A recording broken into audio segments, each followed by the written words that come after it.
का वोटर है तो ये जानकारी उनके लिए बहुत बहुत जरूरी है। चुनाव आयोग ने सिर नाम का एक नया अभियान शुरू किया है जो सीधे तौर पर वोट देने के अधिकार से जुड़ा हुआ है। चलिए इसे जरा समझते हैं। देखिए, ये अभियान 2 फेज में होगा।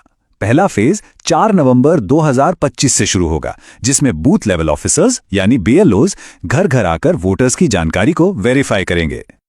अब इस पूरी प्रक्रिया का जो आधार है वो बहुत सरल है। 2025 की जो वोटर लिस्ट है उसकी तुलना सीधे सीधे साल 2002 की लिस्ट से की जाएगी और इसी तुलना के आधार पर हर वोटर को A से लेकर F तक 6 अलग अलग कैटेगरीज में बांटा जाएगा। मतलब 2002 की वो लिस्ट ही एक तरह से सब कुछ तय करने वाली है। तो सवाल ये उठता है कि किसी को कौन सी कैटेगरी मिलेगी। इसके लिए ना 2 मुख्य चीजें देखी जाएंगी। पहली, वोटर की उम्र, और दूसरी, 2002 की वोटर लिस्ट में उनके परिवार का नाम है या नहीं। ठीक है, तो सबसे पहले ग्रुप को देखते हैं। ये वो लोग हैं जिनकी उम्र 38 साल या उससे ज्यादा है, यानी जिनका जन्म 1 जुलाई 1987 को या उससे पहले हुआ है। अगर उनका नाम 2002 की लिस्ट में मिल जाता है तो उन्हें रखा जाएगा कैटेगरी A में, और अगर नाम नहीं मिलता तो उन्हें डाल दिया जाएगा कैटेगरी B में। एकदम सीधा सा हिसाब है।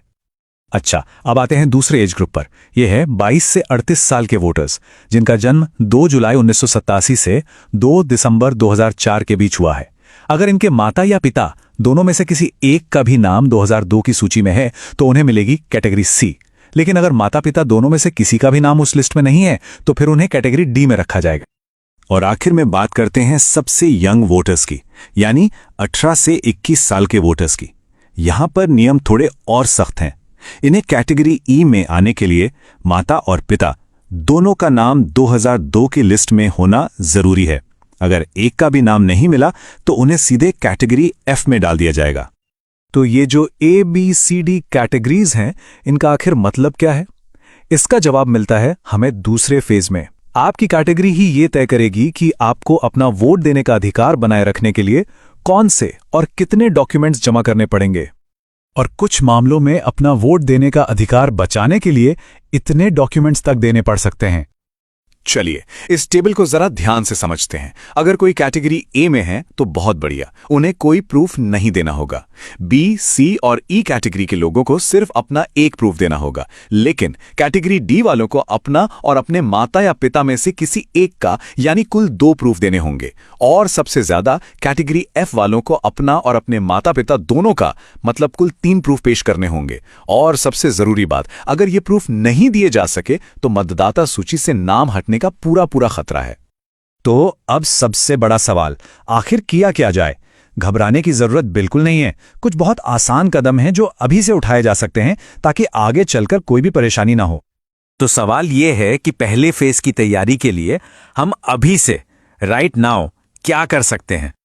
देखिए, हमारा लक्ष्य होना चाहिए कि हम सबसे आसान कैटेगरीज A, C और E में आ जाएं। इसके लिए क्या करना होगा?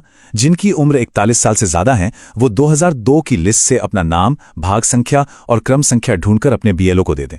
जो 21 से 38 साल के हैं वो अपने माता या पिता में से किसी एक की 2002 की लिस्ट की जानकारी अपने BLO को दे दें। और जो 18 से 21 साल की युवा वोटर हैं वो अपने माता और पिता दोनों की 2002 की जानकारी निकालकर अपने BLO को दे दें। एक बात याद रखिए, अभी से ये थोड़ी सी मेहनत करने का फायदा बहुत बड़ा है। जब पहले फेज में BLO वेरिफिकेशन के लिए आएंगे ना, तो उनके लिए आपको A, C या E जैसी आसान कैटेगरी में डालना बहुत सिंपल हो जाएगा और आप भविष्य की बड़ी मुश्किलों से बच जाएंगे। आखिर में ये सारी मेहनत सिर्फ किसी दस्तावेज के लिए नहीं है। जैसा कि इस गाइड में कहा गया है, ये इसलिए है ताकि हमारा वोट देने का अधिकार बरकरार रहे और हम लोकतंत्र को बचा सकें।